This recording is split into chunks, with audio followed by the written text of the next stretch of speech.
The St. Regis Hotel's valet line gleamed with Bentleys and Maybachs as I pulled up in my deliberately maintained 2010 Toyota Camry. The valet's face twisted with barely concealed disdain. Exactly the reaction I'd carefully cultivated for the past decade while building my empire in secret. "Really, Michael?" My sister Rachel's voice dripped with mockery as I handed over my keys. "You couldn't even rent something decent for Dad's 65th birthday?" I straightened my intentionally modest suit, actually a bespoke Tom Ford that cost more than her Mercedes, and smiled. "The Camry gets me where I need to go." My phone buzzed discreetly. "Mr. Harrison, your Gulfstream G650 is prepped for tomorrow's Hong Kong meeting.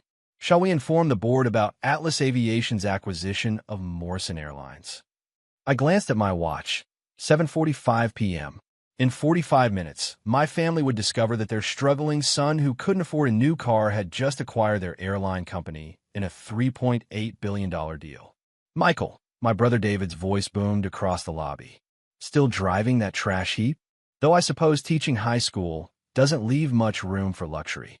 If he only knew that the teacher they mocked owned Atlas Aviation, the mysterious corporation that had been systematically acquiring airlines and private jet companies across 3 continents. The modest high school economics teacher act was just a carefully constructed cover for my $12 billion aviation empire. Through the grand windows, I could see my father holding court at the central table, probably sharing another story about how his real children had carried on the Morrison legacy while his youngest had found his level in education. Mr. Morrison, my chief operations officer, approached, disguised as a hotel staff member. "Everything is in position.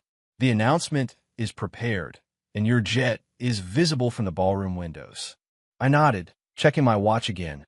8:15 p.m. Time to start the evening's real entertainment. The ballroom sparkled with old money and new ambition. My father had insisted on having business news displayed on massive screens throughout the evening, a decision that would soon prove deliciously ironic. "There's my practical son," my mother's voice carried just enough to draw attention. "Michael, darling, couldn't you have at least rented a nice car for your father's birthday?" "The Camry's reliable, mother," I replied, taking my assigned spot at the edge of the family photos, the same position I'd occupied since refusing to join Morrison Airlines' executive program. 8:25 p.m. The champagne was flowing as the MC called for attention. "Ladies and gentlemen, as requested by our host, please direct your attention to the screens for a special announcement." Just then, the distinctive roar of a Gulfstream G650, my personal jet, filled the air as it performed a perfectly timed flyby.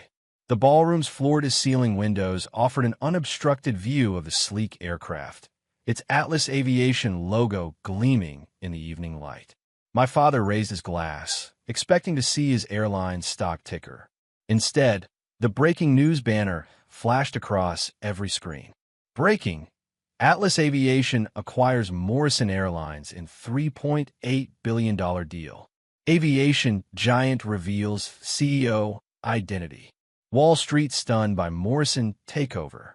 The champagne glass froze halfway to my father's lips as his eyes locked onto the screens. In that moment, a decade of dismissal and condescension crystallized into dawning horror.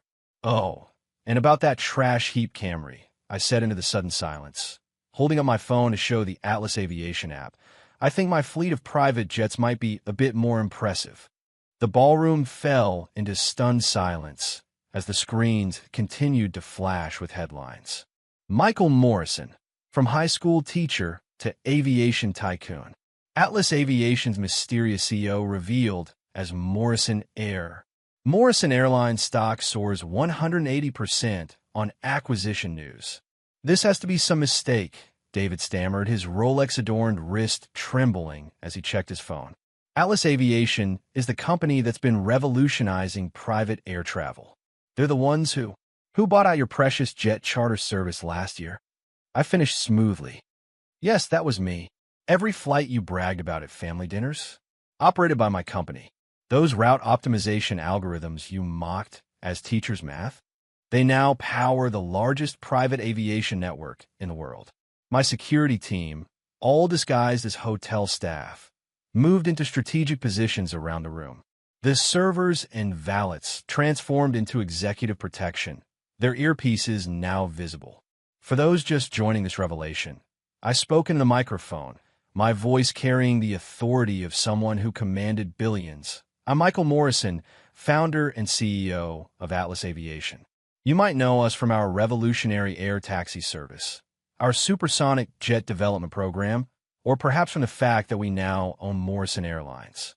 Rachel's aviation consultant husband turned ghostly pale, suddenly realizing he'd been unknowingly working for me while mocking my modest lifestyle at family gatherings.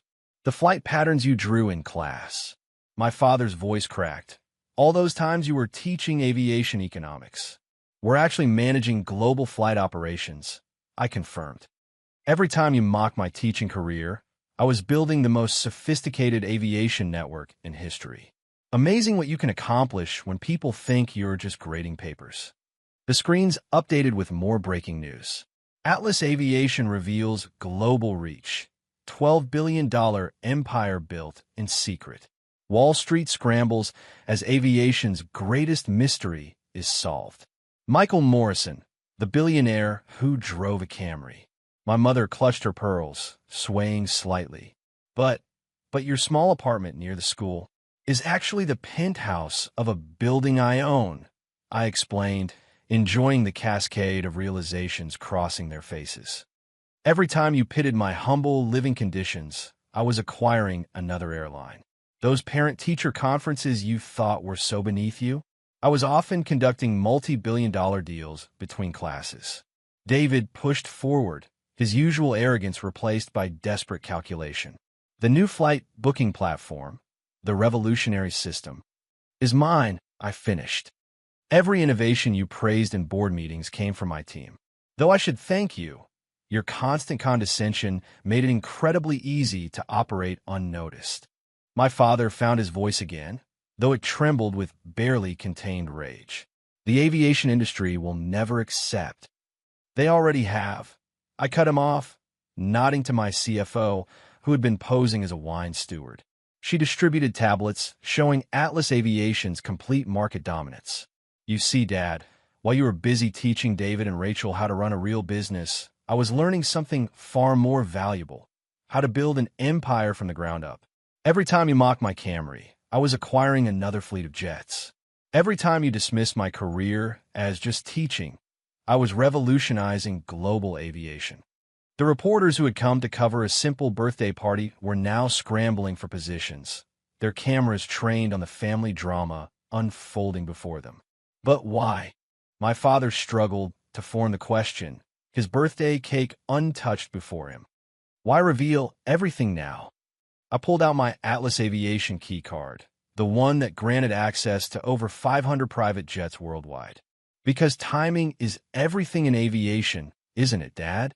That's what you always taught us. Well, that and know your place. Though I suppose I finally do know my place in the cockpit of the company that just bought yours. The screens flashed with more updates. Atlas Aviation announces complete restructuring of Morrison Airlines.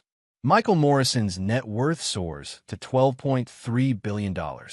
Aviation genius emerges from classroom to claim industry crown. Rachel, desperately trying to salvage something, stepped forward. Michael, about all those things we said about your car. Save it for your travel arrangements. I cut her off. Though I should warn you, Atlas Aviation has very strict policies about passenger behavior. No more mocking people based on their choice of transportation. My COO distributed leather portfolios to each family member. Inside, you'll find documentation of every flight, every charter, and every jet you've unknowingly booked through Atlas subsidiaries. I've been particularly detailed about the correlation between your mockery and my acquisition of your favorite routes. You can't just ground our jets, David protested weakly. Actually, I can and I will, I replied, producing another document. Atlas Aviation is terminating all preferential agreements with Morrison family members effective immediately. Your private jet access ends at midnight. Consider it my birthday gift to Dad, showing him exactly how much his real business relied on his poor teacher's son. Through the ballroom windows, a fleet of Atlas Aviation jets performed a choreographed flyby, their engines drowning out my family's protests. You know what's fascinating? I addressed the room, tossing my Camry keys onto the table. Every time you mocked my car, you were flying on my airlines. Every time you dismissed me as a teacher, I was learning exactly how to revolutionize your industry. Every time you looked down on the sun in the modest sedan, you were actually dealing with the future of aviation. My mother attempted one last intervention. Darling, surely we can discuss this as a family. Oh, now you want to include me as family. I smiled, gesturing to the jets outside. Funny how that works when you discover your embarrassment of a son controls the skies you travel through. Standing at the podium, I surveyed the room. Let me be clear, Atlas Aviation will be implementing immediate changes. First, all Morrison Airlines routes are being restructured. Second, your precious private jet memberships? Revoked. Perhaps it's time you all learn the value of a reliable Camry. My security team began escorting my family from their seats of honor. As they stood, stunned and diminished, I called out, "Oh, and Dad? Happy birthday. Don't worry about the cake. I'm having it delivered to my high school's teacher's lounge." They always appreciated my contributions, unlike some people. The headlines would run for months, but nothing could match the satisfaction of that moment, when the son they mocked for his old car revealed himself as the owner of their private jets. Walking toward the exit where my Camry waited, I paused for one final remark. "By the way, that trash heap you all laughed at? I'll keep driving it." As a reminder that true success isn't about what you drive, it's about what you quietly build while others are busy showing off. Sometimes revenge isn't just about proving them wrong. It's about controlling the very skies they thought they owned. The morning after my father's birthday revelation, I sat in my true office, the top floor of Atlas Aviation's headquarters, watching as our fleet of jets painted contrails across the Manhattan skyline. The Morrison Airlines logo was being systematically replaced on every aircraft, terminal, and building worldwide. My phone wouldn't stop buzzing with headlines. Atlas Aviation reshapes global travel. Michael Morrison, former teacher, now industry leader. The aviation surprise no one saw coming. David stormed into my office, holding his private jet membership card. My flight to Dubai got canceled. The whole board is stranded. I stayed calm, scanning flight routes on my screen. "Actually, your VIP access was removed. Remember last Thanksgiving when you made fun of my Camry while boarding your jet? That was my plane. But what about the shareholders? The contracts? They'll need to be renegotiated," I said with a smile. "Consider this a lesson in humility, something our family's been lacking. Economy class can be very enlightening." The live updates on my office screens kept rolling in. Morrison executives grounded. Airlines raced to partner with Atlas. New rules under Michael Morrison's leadership. Next came Rachel, dragging her designer suitcase. "My Monte Carlo trip got canceled. Do you even know who I was meeting? The Prince's investment team?" I replied, "Yes. They're on my private jet right now, flying to discuss buying your husband's company." Amazing how fast people switch sides once they know who really runs the skies. Outside the window, my old Camry sat in its usual parking spot, now surrounded by luxury cars belonging to CEOs eager to talk to me, the new head of Atlas Aviation. Rachel stared at my car. "It was part of your cover. Every scratch, every time you laughed at it. Those moments helped build this," I said. "While you admired your cup holders, I was collecting airline stocks." Then Mom arrived, clearly upset. "The charity gala in Paris has been moved to the high school gym where I teach," I said. "Though I hear those flight attendants you once insulted are doing great under Atlas now." Below us, the operations center hummed with energy. This was where I'd secretly managed global flights late at night after grading papers. Last came Dad, escorted by security. He looked small, like all his confidence was gone. "My connections," he started, "now know the quiet teacher you all ignored is the one controlling their airports," I said. "All those aircraft and routes you bragged about, they were mine. You just didn't know it."